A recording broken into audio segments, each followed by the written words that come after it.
इंतजार कार्य है। Praise the Lord, hallelujah. इंतजार में अगर प्रभु आपको रख रहा है तो प्रभु चाह रहा है कि आप कार्य करें। अगर परमेश्वर नहीं थक रहा है तो हम क्यों थक रहे हैं? पहला पॉइंट क्या था? धीरज वो उत्पन्न करता है, ठीक है। और दूसरा पॉइंट क्या था? वो आपको नया बल देता है ताकि आप उस इंतजार की घड़ी में चुपचाप ना बैठे रहें। समझ रहे हैं आप? आपको ऐसा लग रहा है कि प्रभु अभी काम नहीं कर रहे हैं तो आप प्रार्थना करना छोड़ें ना। आपको ऐसा लग रहा है कि प्रभु अभी काम नहीं कर रहे हैं तो आप वचन पढ़ना ना छोड़े। अगर आपको ऐसा लग रहा है कि प्रभु अभी काम नहीं कर रहे हैं तो आप परमेश्वर के अजीजों आराधना करना ना छोड़े, क्योंकि वेटिंग इंतजार कार्य है। Praise the Lord, hallelujah. इंतजार में अगर प्रभु आपको रख रहा है तो प्रभु चाह रहा है कि आप कार्य करें। अगर परमेश्वर नहीं थक रहा है तो हम क्यों थक रहे हैं? अगर मान लीजिए परमेश्वर ये सोचे आज आप नहीं बदल रहे हैं तो मैं इसके जीवन में अब काम नहीं करूंगा, तो आपका क्या हाल होगा? अगर प्रभु ने मेरे जीवन में काम करना बंद कर दिया, मेरा क्या हाल होगा? आपको पता है प्रभु यीशु मसीह हर दिन हमारे लिए प्रार्थना करते हैं, हर दिन हमारे लिए मध्यस्थता करते हैं। इसीलिए हमें मौका मिलता है, इसीलिए हम नए सुबह को देख पाते। नए सुबह को देखने का मतलब ये नहीं कि आप अपने बिजनेस में आप आगे बढ़े। नए सुबह को देखने का मतलब ये है कि आप परमेश्वर के लिए तैयार हो। हाँ, संसार में रहने के लिए आपको काम काज करने की जरूरत है, लेकिन वो आपके लिए आपका सोर्स नहीं है। आपके सांस का सोर्स आपका बिजनेस या आपका कमाई या आपका बैंक बैलेंस नहीं है।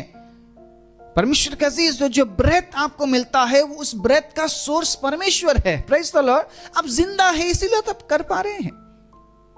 सो आप उन बातों को अहमियत ना दे, बल्कि आप उस काम को करते रहे जो आप प्रभु के लिए कर रहे थे। प्रार्थना करने वाले प्रार्थना करना ना छोड़े, वचन पढ़ने वाले वचन पढ़ना ना छोड़े, सुसमाचार देने वाला सुसमाचार देना ना छोड़े। अगर आज हम ये कहे कि अरे बड़े साल हो गया, यीशु आ रहे हैं, यीशु आ रहे बोल के छोड़ो ना, कोई नहीं आ रहा, कोई यीशु है नहीं। बहुत से लोग थक गए, छोड़ दिया उन्होंने। प्रभु यीशु मसीह के आगमन के बारे में प्रचार करना छोड़ दिया।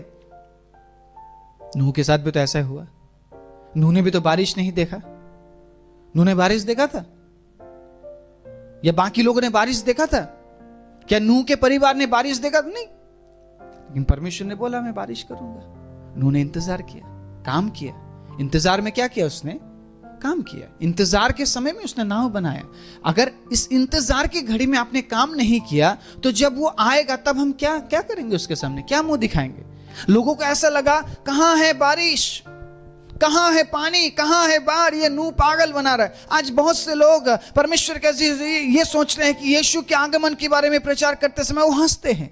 कहां है यीशु? कहां है दूसरा आगमन? कौन से स्वर्ग की बात कर रहे हैं? प्रभु ने हमें ये दुनिया दिया है, यहीं पे सब कुछ करना है।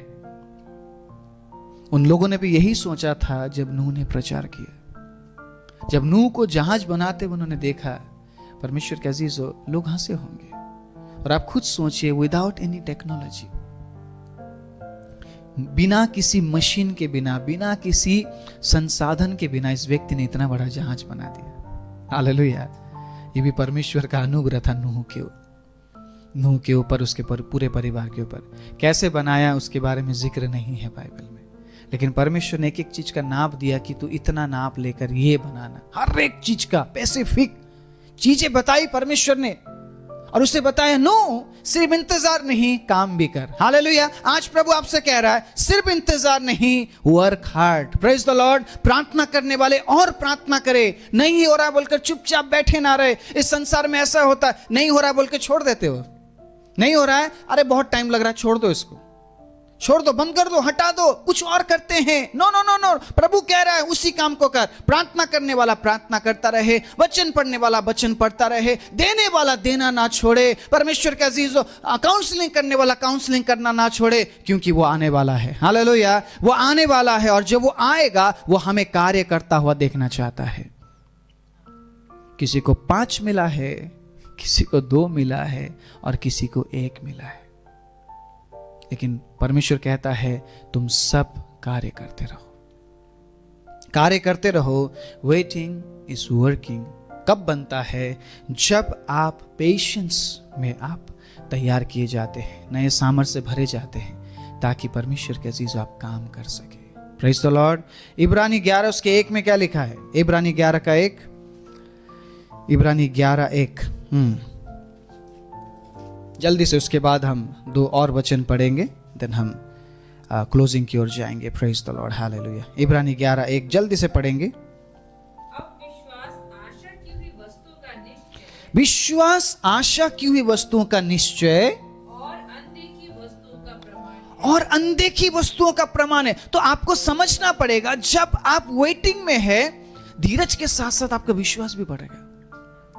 आपके अंदर धीरज पैदा किया गया आपके विश्वास को जांचने के लिए, तो सिर्फ धीरज में नहीं, आप विश्वास में भी बढ़ेंगे।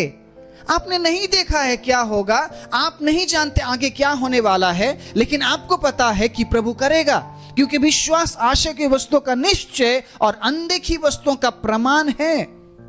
इसलिए आपको काम करना पड़ेगा, आप छोड़ नहीं सकते काम। अनदेखी वस्तुओं का प्रमाण है। प्रभु यीशु मसीह पर विश्वास करने का मतलब अनदेखी वस्तुओं का प्रमाण है। प्रभु यीशु मसीह ने अपने चेलों से कहा, आज तुम मुझे देखकर विश्वास कर रहे हो, लेकिन धन्य है जो मुझे बिना देखकर विश्वास करते हैं। लेकिन वायदा दिया है, एक दिन तुम मुझे देखोगे, एक दिन तुम मुझे देखोगे। तो आपको समझने की जरूरत है कार्य क्यों करना है, क्योंकि प्रभु ने हमें कार्य करने के लिए बुलाया है, इंतजार में चुपचाप बैठने के लिए नहीं। इंतजार की घड़ी में वर्क हार्ड, हालेलुया। जो आप कर रहे हैं उसे करते रहे, जो कर रहे हैं उसे करते रहे। मैं फिर से दोहराना चाहूंगा, जो आप कर रहे हैं, चाहे वो छोटा काम हो या बड़ा, नो मैटर, आप उस काम को करते रहे। जिसको एक मिला मिट्टी में गाड़ दिया और ये कहने लगा मुझे तो इतना ही मिला, मैं तो इससे ज्यादा मिलने के योग्य था, मिट्टी में छिपा दिया उसने। बहुत से लोग आज उन कामों को भूलकर वो आगे बढ़ चुके हैं जो प्रभु ने दिया। वो ये सोचने लगे प्रभु अब नहीं आएगा, कोई आगमन नहीं है, कोई दूसरा आगमन नहीं है, मैं क्यों इस काम को करूं। नो, परमेश्वर के अजीज, प्रभु कह रहा है वर्क हार्ड। इसीलिए वो आपको इंतजार में लेकर जाता है, ताकि आप में परमेश्वर के अजीज धीरज को पैदा करे, आपको नया बल दे, ताकि आप उस काम को करते रहे। और आपको काम करना है, बेशक आपको इंतजार क्यों ना करना पड़ रहा हो, आपको काम करते रहना है। ओके, कुलुस्सी 3 अध्याय उसका 23 और 24 पढ़ेंगे। उसके बाद नीति वचन 14 अध्याय उसके 23 को पढ़ेंगे। पहले कुलुस्सी 3, 23 और 24, बहुत ही सुंदर वचन है जी। कुलुस्सी 3, 23 और 24। जो कुछ तुम करते हो तन मन से करो, यह समझ कर कि मनुष्य के लिए नहीं परंतु प्रभु के लिए करते हो। रुक जाएं, हालेलुया। प्रभु के लिए करते हो बोलकर हमें करना है। मैंने क्या बोला आपको? काम करते रहना है। और ये सोचकर नहीं कि आप किसी इंसान के लिए कर रहे हैं, मैं सेवा किसी इंसान के लिए कर रहा हूं। अगर मैं आपको ये बताऊं ना, मैं अगर आज तक मिनिस्ट्री में हूं, सेवकाई में हूं, या मैं अभी तक यहां तक पहुंचा हूं, बस ये सोचकर कि मैं परमेश्वर के लिए कर रहा हूं, इसीलिए मैं यहां तक पहुंचा हूं।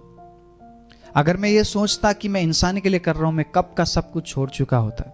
क्योंकि मैंने ऐसे ऐसे फेस को मैंने अपनी लाइफ में देखा है, जब लोग आपको इस्तेमाल करते हैं और यूं फेंक देते हैं। लोग जस्ट आपको यूज करते हैं, बस वो आपको एक कागज के समान यूज करते हैं और फेंक देते हैं। लोग ऐसे ही हैं। लेकिन अगर हम कुछ कर पाते हैं, प्रभु के राज्य के लिए कुछ कर पाते हैं, तो परमेश्वर के अजीजों, हम ये सोच कर करते हैं कि हम प्रभु के लिए कर रहे हैं, इसीलिए हम कर पाते हैं। इसलिए आपको भी यही सोचना है कि मैं प्रभु के लिए कर रहा हूं। अगर मैं प्रार्थना कर रहा हूं, प्रभु के राज्य के लिए कर रहा हूं, हालेलुया। अगर मैं देने का काम कर रहा हूं, प्रभु के राज्य के लिए कर रहा हूं। अगर मैं वचन पढ़ रहा हूं, मैं प्रभु के राज्य के लिए पढ़ रहा हूं। इसी तब आप कर पाएंगे, अदरवाइज आप नहीं कर पाएंगे। अगर आप ये सोच रहे कि मैं किसी इंसान के लिए कर रहा हूं, आप अच्छे काम को नहीं कर पाएंगे, आप उस काम को जारी नहीं रख पाएंगे, परमेश्वर के अजीजों। और उससे आपके विश्वास योग्यता का भी प्रमाण मिलता है परमेश्वर को, ये कितना विश्वास योग्य है। मुझे मतलब नहीं है परमेश्वर के अजीज़ मेरे पास कितना बड़ा चर्च है, कितने लोग हैं, या प्रभु मुझे किस लेवल में यूज़ करता है। मुझे बस ये करना है, जो प्रभु ने मुझे काम दिया उसको मैं करता रहूं। और आज तक मैंने हमेशा जो रिस्पॉन्सिबिलिटीज मुझे मिली है, चाहे वो छोटा हो या बड़ा, मैंने विश्वास योग्यता के साथ निभाया है। क्योंकि मैं पढ़ाऊंगा नीति वचन 14:23। क्यों हमें करना है, या क्यों मैंने किया, क्यों मैंने काम किया, या क्यों हमें कार्य करना है। नीति वचन 14 उसके 23 में हम देखते हैं। जी, नीति वचन 14:23। बकवाद करने से केवल घटी होती है। और मैंने क्या देखा है, बहुत से लोग कई कई घंटे तक बकवाद करते हैं, काम करना पसंद नहीं करते, वो सिर्फ बोलते हैं। सुन लीजिए इस बात को, इंतजार में अगर बकवाद कर रहे हैं आप सिर्फ बक कर रहे हैं, सिर्फ बातें कर रहे हैं, तो घटी का सामना आपको करना पड़ेगा। लेकिन अगर आप इंतजार में कार्य कर रहे हैं, परमेश्वर के अजीजो, इब्रानी 11 उसके 1 के अनुसार आपको नहीं दिख रहा है क्या हो रहा है, आपको नहीं दिख रहा है कि आपके कार्य करने से क्या हो रहा है। आपको ऐसा लग रहा होगा मैं कर रहा हूं लेकिन हो क्या रहा है, कुछ भी तो नहीं हो रहा। लेकिन वेट, हालेलुया, इसी को वेटिंग बोलते, वेट, प्रभु दिखाएगा। Praise the Lord. इंतजार कीजिए, कुछ अद्भुत प्रभु आपके जीवन में करने जा रहा है। और उस इंतजार की घड़ी में प्रभु आपको कार्यरत कैसे बनाता है, आपको धीरज में बढ़ाता है, आपको नया बल देता है, ताकि आप जो काम प्रभु ने आपको दिया है उस काम को करते रहे और आपको परमेश्वर ये कह सके, तू मेरा विश्वास योग्य दास है, तेरा मेरे राज्य में स्वागत है। आइए अपने आंखों को बंद करें। हालेलुया। ओ जीसस रे बाबा बाशो को तोरिया रगाता। Praise the Lord. Hallelujah. Thank you, Jesus. Thank you, Jesus. We glorify your name. प्रभु, आप हमसे अद्भुत प्रेम करने वाले परमेश्वर हैं। और धन्यवाद आज के अद्भुत सेशन के लिए प्रभु, आज के अद्भुत वचन के समय के लिए। प्रभु, आपने हमें उत्साहित किया, दोबारा आपने हमें नया बल से भरा है। कई बार प्रभु संसार में चलते समय प्रभु हम थक जाते हैं पिता। प्रभु हमें ऐसा लगता है कि अब नहीं हो पाएगा, लेकिन उसी समय प्रभु आप कहते हैं, यही तो मुझे चाहिए यही समय तो मुझे चाहिए कि मैं तेरे जीवन में काम कर सकूं। और अब देख, मैं तेरे जीवन में काम करने पर हूं। तेरा इंतजार करना व्यर्थ नहीं हुआ। उसके भवन में बिताया हुआ एक दिन और कहीं के 1000 दिन से उत्तम है, इस बात को ना भूले। उसके उपस्थिति में बिताया हुआ परमेश्वर के अजीजों पल, समय बाकी समयों से उत्तम है, इस बात को ना भूले। और आज मैं प्रभु के वचन के जरिए आप सभी को उत्साहित करना चाहता हूं, कार्य करते रहे, काम करना बंद ना करें। परमेश्वर के अजीजों, जब आप प्रभु में इंतजार करते हैं, वो आप में धीरज को उत्पन्न करता है, वो आपको नया बल देता है, ताकि जो काम प्रभु ने आपको दिया है उस काम को करते रहे। ये ना सोचे कि मुझे तो बस प्रार्थना करने का काम दिया है, ये ना सोचे मुझे तो बस दान देने का काम दिया है, ये ना सोचे मुझे तो बस सुसमाचार प्रचार का काम दिया है। जो भी काम प्रभु ने आपको दिया है, बी फेथफुल और उसको करते रहिए, क्योंकि प्रभु आपके जीवन में अद्भुत काम करेगा। प्रभु आपके प्रार्थनाओं का जवाब दे, प्रभु आपके जीवन में अद्भुत काम करे, यही मेरी प्रार्थना है। प्रभु धन्यवाद, हाउस ऑफ यूनिटी के हर एक सदस्य को मैं आपके हाथों में देता हूं। आज हम विश्वास के साथ इस बात की घोषणा कर रहे हैं पिता, कि प्रभु आपने इस कलीसिया को अद्भुत रीति से बढ़ाया है। और प्रभु, अगर गिनती में लोग बढ़ते हैं तो प्रभु विश्वास में भी उतना ही बढ़े, आत्मा में भी उतना ही बढ़े, वचन में भी उतना ही बढ़े। हम सिर्फ भीड़ या गिनती नहीं चाहते हैं, हम ऐसे लोग चाहते हैं प्रभु जो वाकई में सच्चे परमेश्वर को ढूंढते और उस प्रभु के पास आना चाहते हैं। धन्यवाद, जितने लोग लाइव जुड़ते हैं प्रभु, सभी को आप अद्भुत आशीष से भरिए। और प्रभु आप में इंतज़ार में खुदाबंद आनंद लेने के लिए प्रभु, इंतज़ार में प्रभु इंजॉय करने के लिए प्रभु आप हमारी सहायता और मदद कीजिए। सारी महिमा, आदर, इज्जत, जलाल, प्रशंसा आपके नाम को देते हुए प्रार्थना प्रभु यीशु मसीह के नाम से मांगते हैं, आमीन।